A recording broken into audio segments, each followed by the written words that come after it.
mahalaga ang tamang paghawak ng pera at stocks.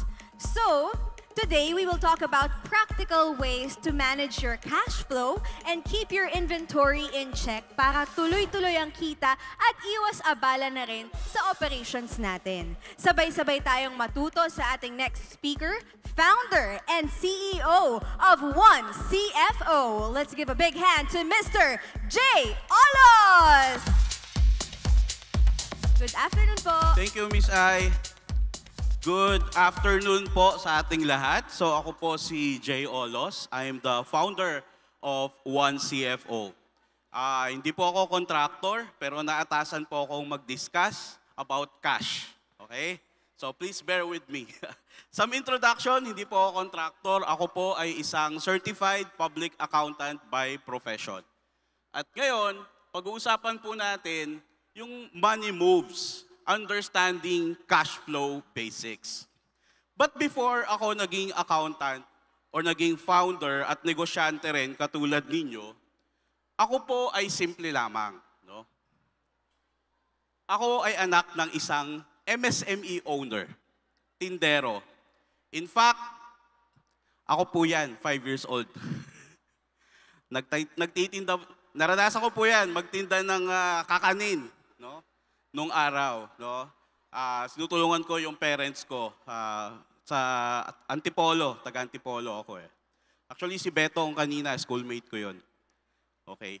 So, I think what I will be sharing with you is something that is coming from my experience.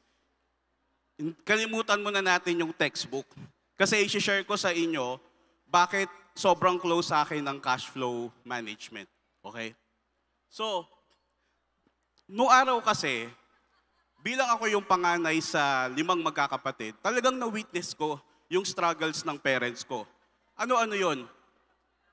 Ayun, as I mentioned, kailangan kong magtinda, no, bago pumasok sa school para may baon ako. Sino dito mga umutang na sa 5-6? Okay, maya. Ayan, scholar ako ng 5-6 nung araw.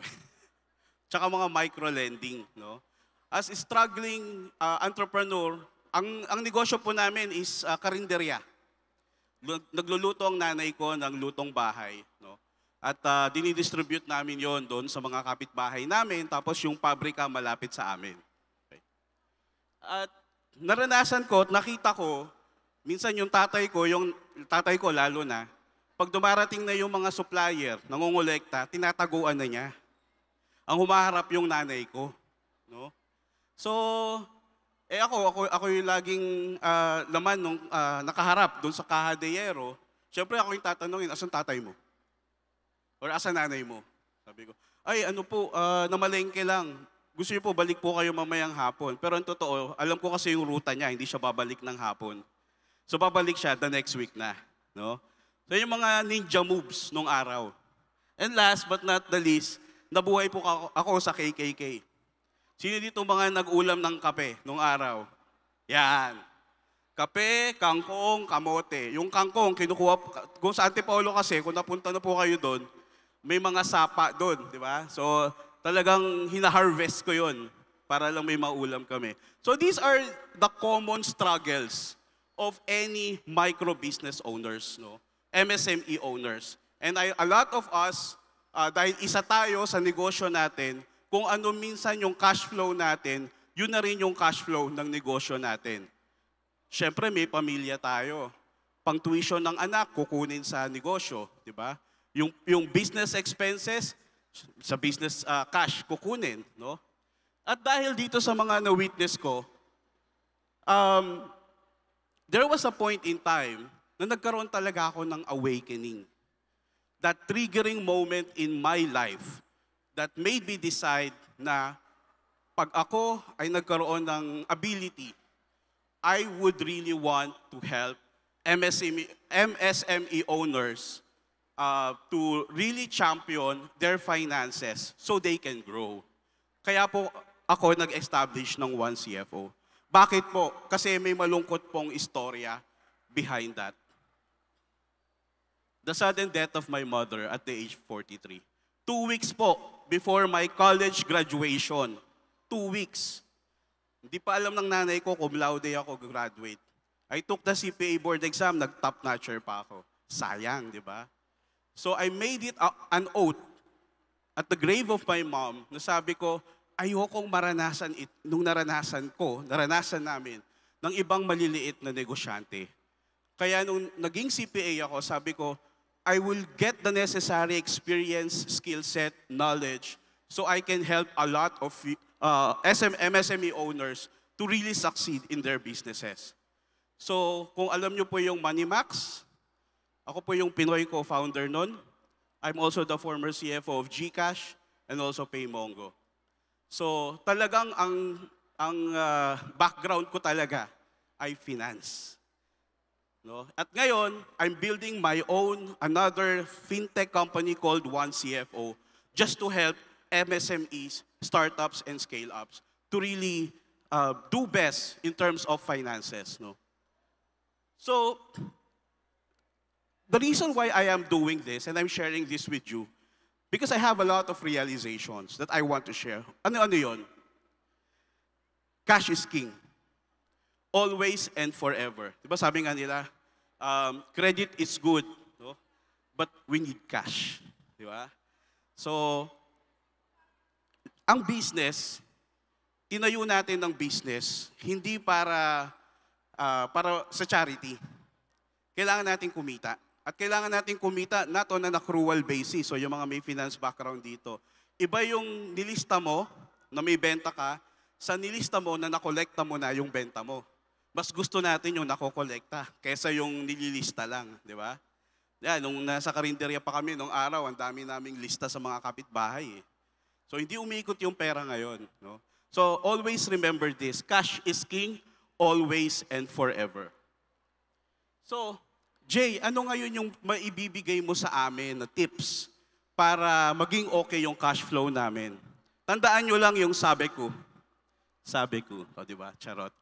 So, SBECU. Sabi ko. So, ano lang. Mahilig kami sa CPA board ng mga acronyms before. The first one, S. Yun. Separate your business expenses and your personal expenses. Okay? Sabihin niyo, Jay, ako rin naman yung may-ari ng negosyo ko eh. True. Okay yun. Tama yun. Pero, you have to understand that your business is separate and distinct from you. It has a separate juridical personality. Sorry, nagiging sound lawyer na ako ngayon. It has a separate juridical personality, separate from the business owners. Because come to think of it, if you take your business as if it is your wallet, nagkaroon ka ng problema, halimbawa may emergency, saan ka kukuha? Sa kahadeyero. Ang mangyayari ngayon nun, wala na.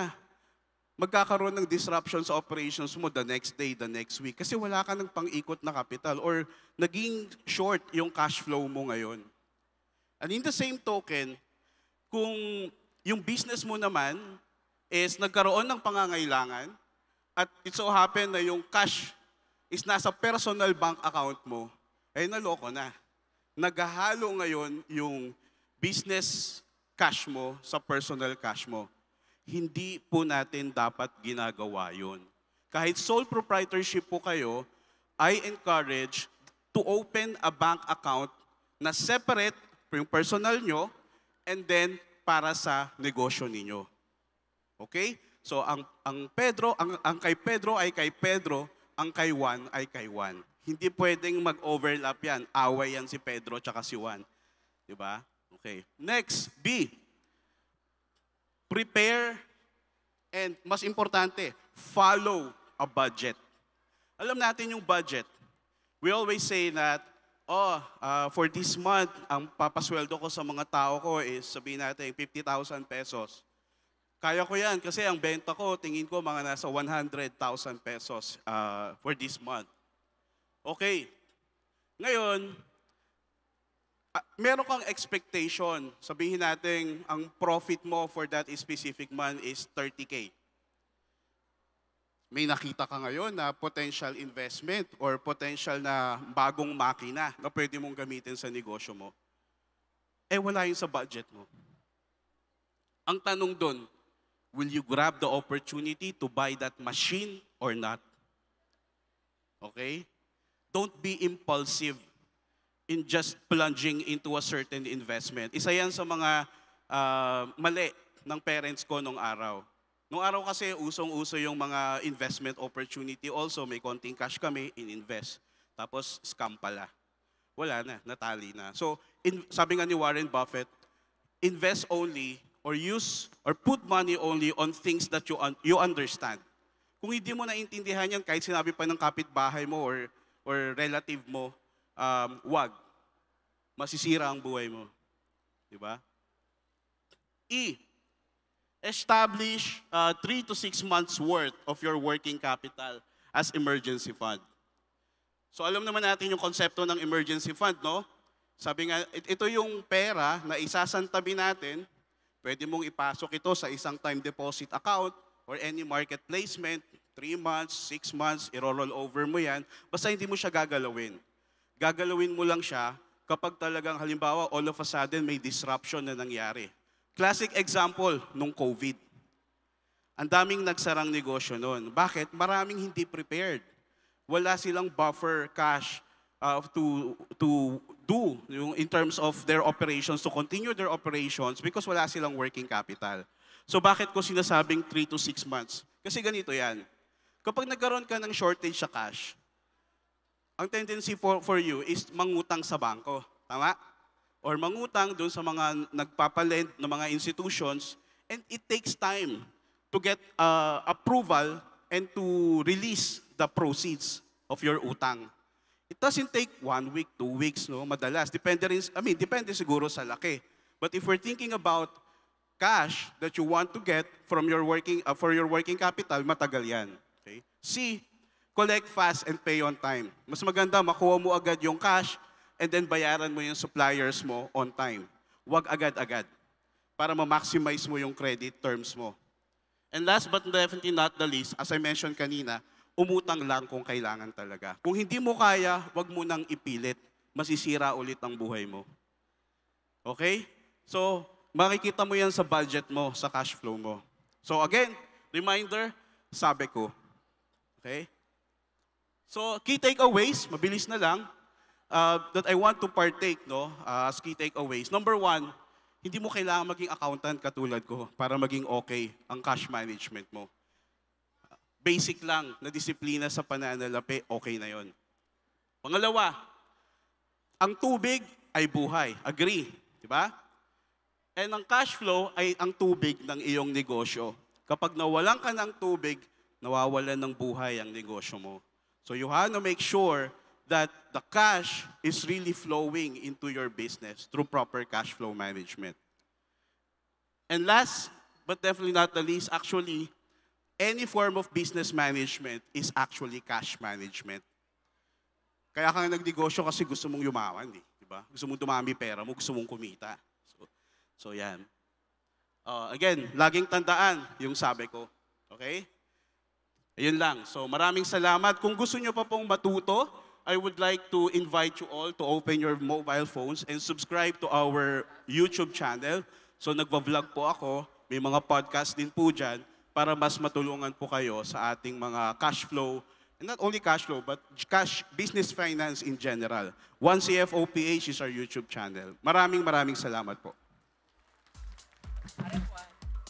Thank you very much, Sir Jay. Pero dyan lang po muna kayo dahil mag-picture pa tayo.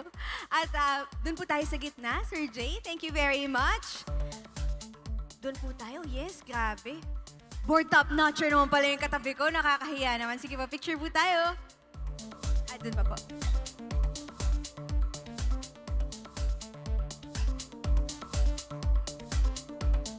So Sir Jay, before you leave lang, last na lang po, kung meron kayong final advice na mabibigay, alam kong marami na po kayo nabigay kanina, pero final advice na lang kung paano alagaan ang cash flow ng ating mga go-negosyantes. Ano po yun? Kung merong practice na pwede na silang simulan ngayon pa lang. Yes. As an advocate of personal finance also, it can also be applied sa negosyo natin. Yung equation na income minus expenses is your profit. Baliktarin natin. Income minus your profit is equal your expenses. Ibig sabihin, magtabi ka na. Mag-forecast ka na lagi and stick to it and follow it. And I'm sure, dadami yung volume ng mga sales orders mo. It's gonna be a flywheel effect. Lalaki at lalaki ang negosyo mo. So kung income minus profit, ibig sabihin, ang i-a-adjust mo yung expenses mo. Correct. Oo, Correct. wag i-a-adjust yung ibang bagay. Yung expenses ang bawasan kung kailangan. Yes. Oo, okay. Sabi nga nila, di ba, kapag ang tawag dito, kapag ang kumot ay tawag dito, maiksi, matuto kang mamaluktot. Yes, ang ganda. Well, thank you very much for your insights, Sir Thank you, Jay. thank you. I'm sure ang dami mo natulungan ng mga Go Negosyantes. Palakpakan po natin, Sir Jay Olos! Thank you po! Wow! Ang ganda naman ng ating chikahan doon with Sir Jay.